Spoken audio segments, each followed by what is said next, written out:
Hey everybody, welcome back to the channel. And today we're getting into another one of these research topics that I've done. There's in regards to finances. This topic is covering finances from a women's perspective as far as an issue that they may deal with, or a hot topic in regards to how they feel about finances. So in this one right here is talking about redefining the American dream, housing and new milestones. So don't mind you guys that I have my notes here. So if I'm reading, don't mind that. Bear with me. So it jumps into the traditional playbook of the American dream: school, house, marriage, kids, has been disrupted by the expensive economy.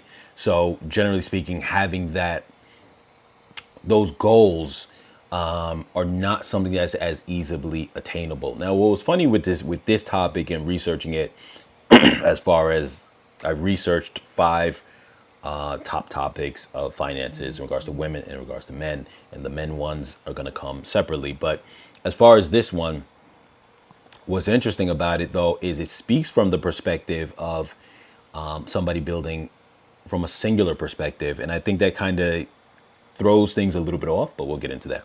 So it says, for women in their 20s and 30s, home ownership feels increasingly out of reach as a solo venture. That was the part that kind of a little bit threw me off.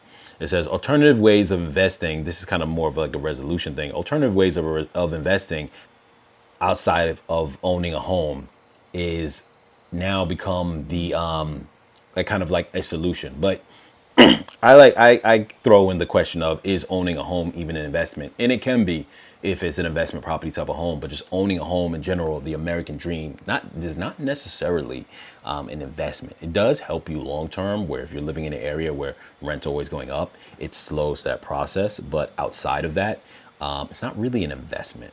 So some of the key discussion points is breaking the stigma of renting while still building a robust net worth. How can single women strategically enter the property market? Example, house hacking or co-buying with friends, whatever the case is. So one of the actionable angles is shifting from financial focus from buying property to building liquidity and portfolio diversity. Now, as far as breaking this whole thing down, I will say this. First off, separate from the idea of connecting with the American dream, school, it says school, house, marriage, kids, all that kind of stuff like that. I mean, it's supposed to be like going to school, not school, going to school and then graduating, buying a house, marriage, kids, like the whole flow of the dynamic that how it goes. But honestly, I would say that, like, even independent of the quote unquote American dream, that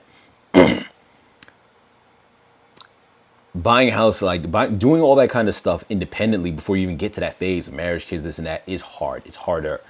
The truth is I feel the solution is family, generally speaking, even though we're in a space now where a lot of people, relationships don't necessarily always last. It's not as guaranteed as it used to be. So I get why that would be kind of you don't want that to be a solution. And for the most part, I would say it shouldn't be nowadays, because that is a space where it's definitely kind of tricky to navigate. I would say though that when it comes to, like I said, this is a discussion as far as just that women in their 20s or 30s are having, up to 40s, but are having in regards to figuring out how to navigate that. And it's definitely one of those things, like I said, that is tough. As far as an answer or solution, it really just comes down to budgeting and living within the means. And I think that that's a thing that a lot of people don't really do. I think that it's not really that hard per se if you are, not to say that it's easy, but it's not as hard if you're living within your means. I think we have entered a world right now, especially with social media, where a lot of people are trying to do this and more, or above. What I mean by that is you have your regular budgeting, your regular that you're trying to do, but then it's also like, okay, well, social media, current times, lifestyles, trying to say, I got to go on vacation 3 times a year.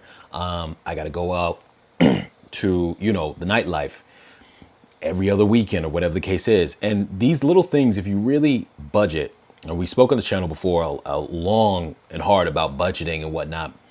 And I have to actually do another video in regards to that kind of stuff.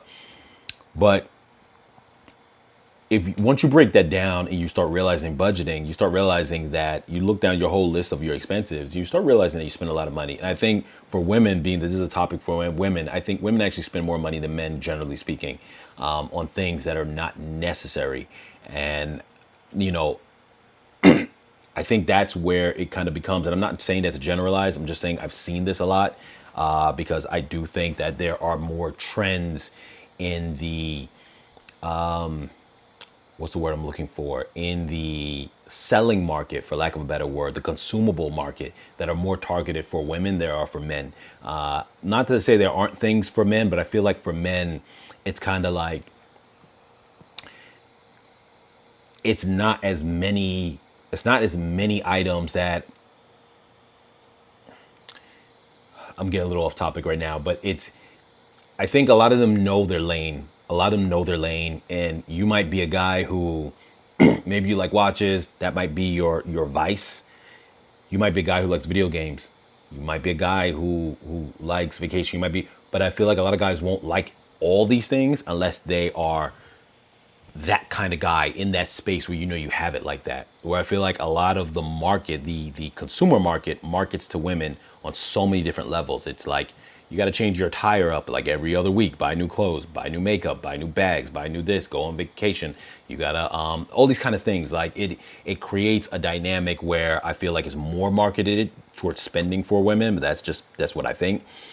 And so if you budget yourself and you kind of look at your finances, I think you can end up breaking things down and realizing that you don't need to spend that much. And when you take away a lot of the things that you might be spending on, that's when you start realizing you can put away a lot more money towards investing. And then when it comes to getting a house, you have to understand the difference between a final house. I like to call it a final living house versus an investment house. So if you get like a multifamily house and you're living in one of the units, or maybe you're living in the basement, and that's how you're able to sustain. May not be a glorious life in terms of what you thought of the house with 5 rooms or whatever the case is, but you have a house, you're surviving, and that is the beginning to you gaining that kind of using a house as an investment. Like I said, this topic is kind of tricky because it kind of feels like it's breaking down more than one issue in the same topic, and I think that kind of throws things off a little bit, because it's speaking as far as investment, but it's also speaking of like home ownership, as if the two are one and the same. They're not necessarily the same. So, excuse me. Some people buy a final live-in home too early, and I think that's different than an investment. It's definitely different than investment, and I think a lot of people don't fully understand that. So I think with that topic, like hopefully this kind of opens that up to where you guys have a better understanding of like how to navigate that if this is a topic that you as women have been, thinking about or trying to address. Yeah, you definitely got to pull away from that social media world, or not even just social media, the media in general, just trying to project the idea of spending, because that is definitely not the answer. Spending too much and having to go into a more reserved place. Some people do this naturally because they're used to doing that. I think people who live in big cities is a little harder. But anyway, you guys, post down your comments down below. As always, you guys, like, share, comment, subscribe, and I'll catch you guys in the next video.